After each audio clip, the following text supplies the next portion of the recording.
முத்து வந்துட்டு அந்த ஃபோனை எடுத்தது வந்து நித்யாவும் ரோஹினி தான். ஆனா வந்துட்டு உண்மைய சொல்லாம மழுப்புறாங்க. எப்படி இருந்தாலும் கூடிய சீக்கிரத்துல மாட்டுவாங்க. இவ்வளோ கண்டுபிடிச்ச என்னால அத கண்டுபிடிக்க எவ்வளோ நாள் ஆகும் அப்படின்ற மாரி மனச தேத்திக்கிறாங்க. சரின்னு சொல்லிட்டு அப்படியே போயிருது. மறுநாள் காலைல பார்த்தீங்கன்னா, ஸ்ருதியும் ரவியும் பார்த்தீங்கன்னா, ஈவென்ட் கோசம் கொண்டாடுறாங்க. அந்த டைம்ல பார்த்தீங்கன்னா, ஸ்ருதி காணாம போயிட்டாங்கன்னு சொல்லி ரவி ரொம்ப பதற்றத்துல இருக்காங்க. இத பார்த்து முத்து பார்த்தீங்கன்னா, என்னடா விஷயம் அப்படின்னு சொல்லி நான் விசாரிக்க, ரவி வந்துட்டு ஸ்ருதிய காணோம், காலைலேருந்தே காணோம் அப்படின்னு சொல்றாங்க.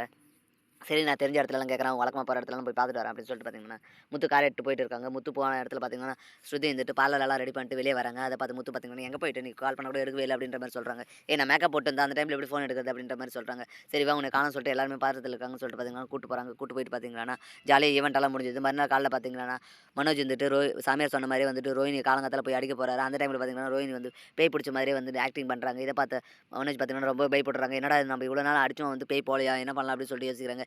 இத வந்து பார்த்தீங்கன்னா, வீட்ல இருக்க எல்லாருக்குமே தெரியுது. இத தெரிஞ்சுட்டு முத்து பார்த்தீங்கன்னா, பேய் வந்த மாரி நடிக்கிறாளா? இத வச்சு கவுக்குறேன் பாருன்னு சொல்லிட்டு பார்த்தீங்கன்னா, தனக்கு தெரிஞ்ச ஒரு சாமியார கூட்டு வந்து பார்த்தீங்கன்னா, "நான் சொல்ற மாரி சொல்லுங்க" அப்படின்ற மாரி சொல்லி கூட்டு வந்துர்றாங்க. அந்த சாமியாருமே வந்துட்டு வீட்டுக்கு வந்து பார்த்தீங்கன்னா, பேய் விரட்டுற மாரி ஆக்டிங் பண்ணு, செத்த அப்பா தான் வந்துட்டு இவங்கள ஆவியா புடிச்சிருக்காங்க. அவரு போணும்னா, அவர் செத்த ஊருக்கு போயிட்டு பார்த்தீங்கன்னா, அவர் சமாதிக்கு வந்துட்டு பூஜை பண்ணணும். அப்பதான் வந்துட்டு அவரு விட்டு போவாரு. இல்லன்னா வந்து இதே மாரி தான் விட்டு விட்டு வந்து உனக்கு சேட்டை பண்ணினே இருப்பாங்க. உங்களுக்கு குடும்பத்தில நிம்மதியே இல்லாம போயிரும். அதனால சீக்கிரம் எவ்வளோ சீக்கிரம் முடியுமோ அவ்வளோ சீக்கிரம் பார்த்தீங்கன்னா, அவர் செத்த இடத்துல போயிட்டு பூஜை பண்ணுங்க அப்படின்ற மாரி சொல்றாங்க. சரின்னு சொல்லிட்டு இத கேட்ட ரோஹினி பார்த்தீங்கன்னா, அடடா! நாம ஒண்ணு நெனச்சு ட்ராமா பண்ண ஆரம்பிச்சா என்னடா இது திருப்பி வந்து வம்புல மாட்டுது.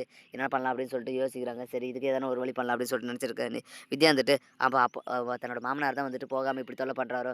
சரி அவர் சொன்ன மாரியே பார்த்தீங்கன்னா, நம்ம மலேசியாவுக்கு போயிட்டு அவரு சமாதியில போய் ஒரு பூஜை பண்ணிடலாம். அப்பதான் வந்துட்டு அவர் ஆத்மா சாந்தி அடையும். சரி நம்ம அதுக்கான வேலைய பார்க்கலாம் அப்படின்னு சொல்லிட்டு நெனச்சிருக்காரு. ரோஹினி பார்த்தீங்கன்னா, "அத்த அதெல்லாம் ஒண்ணும் வேணாம் அத்த. அவ்வளோ தூரம் போனா என் உயிருக்கு ஆபத்துன்னு எங்க மாமா சொன்னார்ல. அதனால நான் வரல. நீங்க வேணா போய் பூஜை பண்ணிட்டு வாங்க" அப்படின்ற மாரி சொல்றாங்க.